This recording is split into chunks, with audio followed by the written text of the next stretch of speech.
Alors bonsoir, je me présente Ambroise Colombani et je viens de l'église adventiste de Mataya.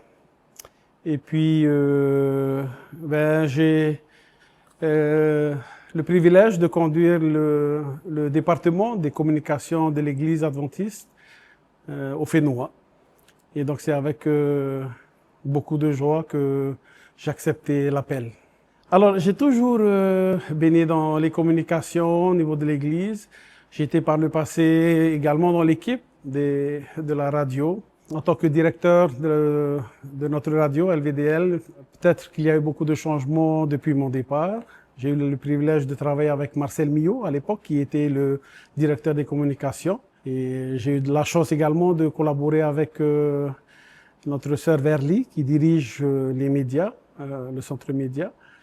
Bien, c'est avec beaucoup de joie que j'ai accueilli cette nouvelle, cet appel surtout, que je considère qui vient du Seigneur.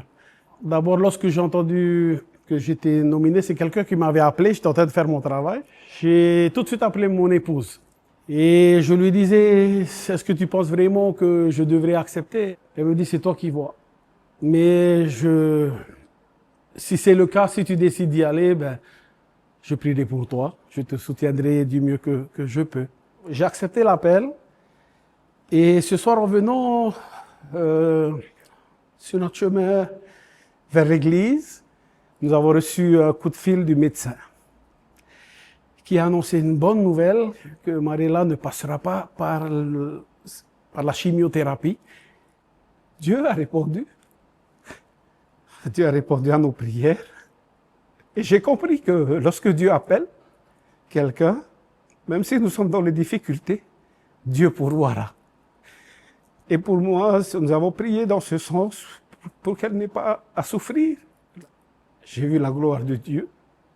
J'ai vu la puissance de notre Dieu. J'ai compris que lorsqu'on répond à l'appel, Dieu fera le nécessaire. J'ai compris que je dois m'occuper de son travail et lui s'occupera de mon épouse. Si tu me demandes quelles sont mes priorités, je ne sais pas. Il y a des choses que nous pouvons faire. Dieu nous a donné beaucoup de connaissances dans le domaine des médias. Mais je pense qu'il faut réellement rechercher la volonté de Dieu. Et donc, durant mon quinquennat, c'est ce que j'ai envie de cultiver d'abord.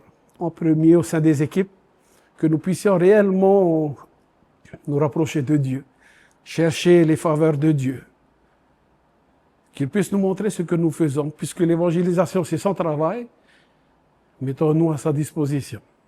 Et c'est l'Esprit de Dieu qui va nous aider dans ce ministère de raconter ce que Jésus a fait pour nous.